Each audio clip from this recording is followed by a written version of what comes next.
This is Realme 10 Pro Plus, and today I would like to demonstrate that you can find your mobile phone number on this device.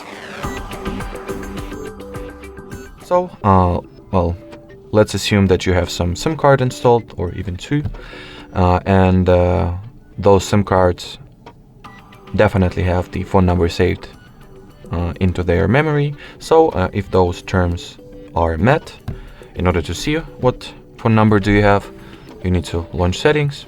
Then go for about device category. After that, open the status page, SIM card status, and at the following, page or section at the phone number field, you'll be able to see the phone number, as you can see right here. Alrighty, so that would be it for this video. Thanks for watching, thanks for your attention, and bye-bye.